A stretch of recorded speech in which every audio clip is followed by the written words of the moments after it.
নমস্কাৰ ৰাইজ, আজিৰ ভিডিঅ'টো মন্দিৰৰ পৰা আৰম্ভ কৰিলোঁ কাৰণ আজি আমি আকৌ আহিছোঁ মন্দিৰলৈ শৰাই এভাগ আগবঢ়াবলৈ। আপোনালোকে যিহেতু মোৰ চেনেলটোত মন্দিৰৰ ব্লগ প্ৰায় পায়ে থাকে, আচলতে আমি প্ৰায় মন্দিৰলৈ আহিয়ে থাকোঁ আৰু বিশেষকৈ আমাৰ ইয়াৰে ৰাম মন্দিৰলৈ।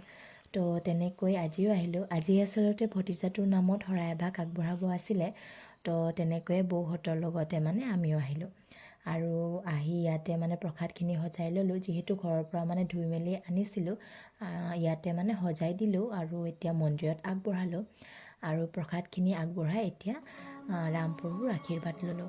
তাৰপিছত আপোনালোকে যিহেতু জানে ইয়াৰ লগতে শিৱ মন্দিৰ এটাও আছে, তো তেনেকৈ ইয়াতেও সেৱা জনালোঁ আৰু লগতে গাখীৰ অকণো ঢালিলোঁ।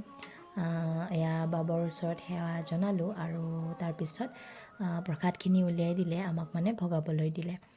যিহেতু ইয়াতে মন্দিৰৰ কাম চলি আছে, তো কেইজনমান আছে, তেওঁলোককো প্ৰসাদ দিবলৈ দিলে। তো তেনেকৈ প্ৰসাদখিনি বাঢ়ি দিলে বৌয়ে আৰু এতিয়া তেওঁলোককো প্ৰসাদখিনি খাবলৈ দি আমিও খাবলৈ ল'লোঁ।